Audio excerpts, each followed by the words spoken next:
heck, let's just start some of the Q&A right now. Does anyone have a Vore question I can try and answer? Yeah, at the very back. Yes, be very loud, please. When are we going to talk about Kirby? When are we going to talk about Kirby? I'm sorry I didn't put any Kirby in here. I thought it was too easy of a target. I was looking for like the weird, obscure stuff, and anything that had like recently popped up on my radar. Like I didn't even know what Victor Valentino was until I had seen that clip, and then I'm like, oh, a show just kept going by my radar. What was that? There is Vore in it. There's more Vore in it? Yeah. Of course there is. It's a Victor cartoon. Valentino is like if they tried to do Gravity Falls set in Mexico, but with none of the charms. I remember, and I did see another clip. There was like a giant like Jipe Totek monster or something that came to life. Yes, in the black hood there. It's not a question, but there is a Vore cafe in Japan. They put you in this orca. Excuse me? Yes, it's not a real orca, it's an inflatable. That's great. Speaking of inflatables, I thought we would be in the much bigger room on the top floor, and I actually asked the panel coordinator, could I buy a giant inflatable mouth for the panel? Like one of those like kids bouncy house slides where the mouth automatically closes after it reinflates. And they were like, I think the hotel will have a problem with you bringing like a heavy inflatable thing in. Also, I don't think we have the space for it. Thank God I didn't, because it would have filled this panel room. That might have been fun for other people though. Welcome to the demonstration station. That is awesome. How deep is that? Oh, Can I put my arm in there? If you're very gentle, be very gentle. Oh my God. You can put your whole arm in. It goes very far. You can go further. I don't have that on camera. Can you come around here? Yeah, walk around the other way. Yep. Yeah, you can fit like almost your whole arm in there. Okay, I'm going. Oh my God. Hi, Marshmallow. I can't go any further. Hi, Marshmallow. Warp. That was great. No, Thank when the maker made this, they sent me a DM saying, when you stick your arm in, it feels like a flesh is like squeezing your arm. And there was this long pause, and they said, did I just make a fetish gear? I got my fursuit a long time ago, Yeah. like 2019, and I was like, can you please make the mouth go in? And they were like, I have no idea how I would do that while keeping the integrity of the tail. Thank you so much. That was really cool. I should sanitize my It was a fun panel. Did anyone have like a specific question for the group? Like raise your hand. Dragon Pilot. I put it in the intro very briefly, but I also figured that was something like everyone had seen, so I didn't include like a whole montage. I could have, because what I downloaded was already a montage. I'm so sorry. What is this? Come here. What did you do? Who's in there? There's a water fountain now. Kale? Are you okay? Yeah, they're fine. Very plush. They're going to become punchy. Yeah, I get commission. So all of that stuff was indeed actually commissioned stuff that I have actually gotten. My fan base is very weird. You will see in that virology book that most of that is in there. How much do they usually pay you for like a book of commission? Oh, how much do I charge for a commission? Typically for like a comic, it's like $100 USD. I charge in USD prices because most people are from the US and that's just a general price line. But like 100 for like a rough comic, and then like more for like if you want a detailed background, or could it just be like, you know, a single color. So and the more characters and the more complicated and the more panels, obviously I charge more for stuff like that. But yeah, anyone else got a question or just want to hang out? Yes. You consider the suit Vore? Do I consider your suit Vore? It does have a mouth at the top. Every time I see like somebody with like, oh, you can zip it all the way up, I'm like, oh God, do they know? Like it's so very specific. How would you go about explaining that to... Whoa, the room went dead silent for you. This better be a good question.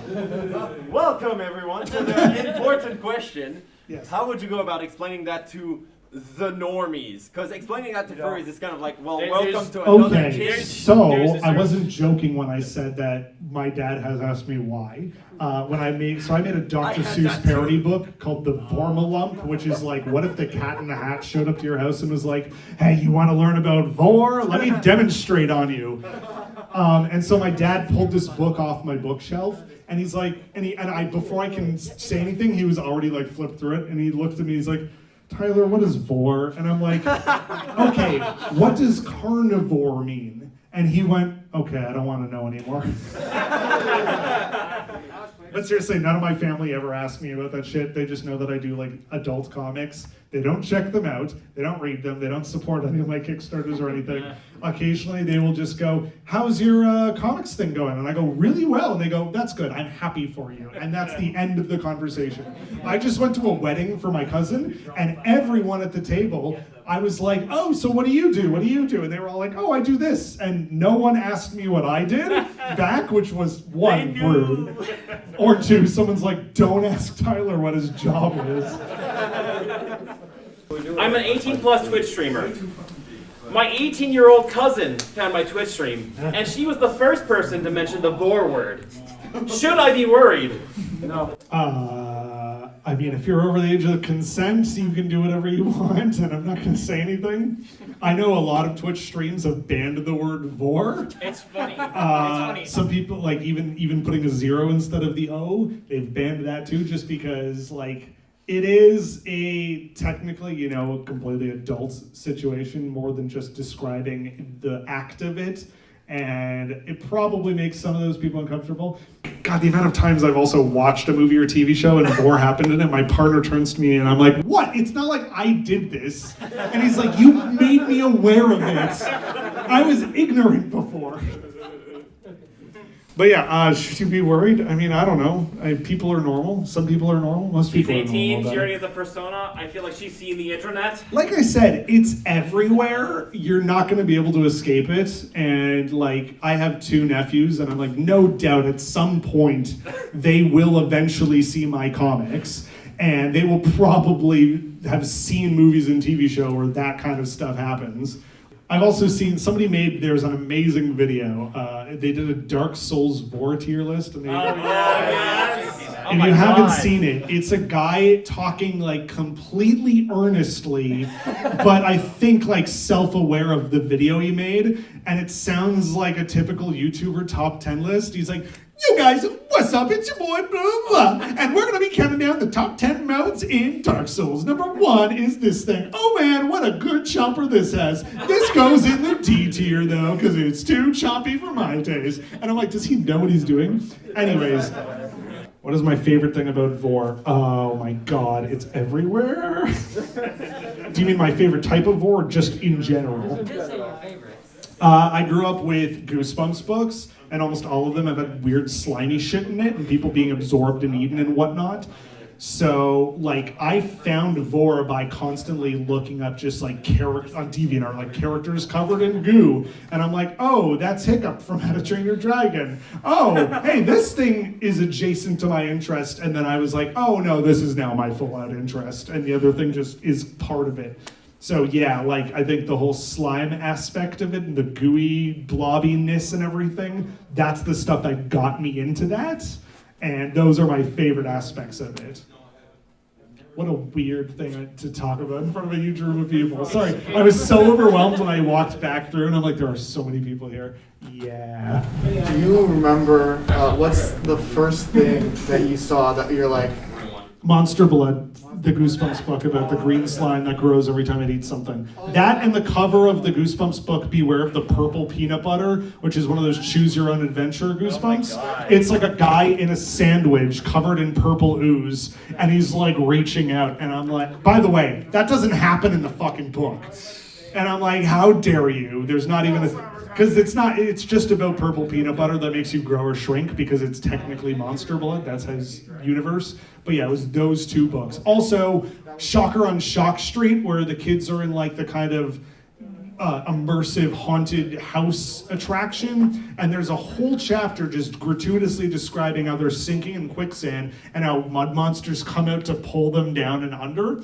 Also, the Goosebumps book, Egg Monsters from Mars, there's like these gross little blob creatures, and you think they're evil, and then the main guy gets kidnapped by a scientist who also has kidnapped them, and he's freezing to death, and all the blobs form a giant blanket, and they cover the guy, and he's like, oh no, I'm gonna die, and then he's like, but the feelings, it was so warm and undulating and caressing every part of my body. Probably not caressing, it's a kid's book, but it was describing like gratuitously how like a blob monster is like warming you up, and I'm like, God damn it, Arlstein. I'd love to ask him. It was my favorite panel last year. It's my favorite panel this year. It's Thank you probably so my favorite much. Panel next year. You literally pulled the Gwyneth Paltrow's goop result, like, at the end of it. What do you mean? The JonTron episode that he was questioning like a woman about Oh, yeah, the like- goop stuff. And then, Oh yeah. That is exactly where I got that idea for the game show, where JonTron was like, which goop product is real and which one do they make up? Okay, they're all real. I was like, oh, I have to do that, because some of my commission requests are ridiculous. Okay, stop recording.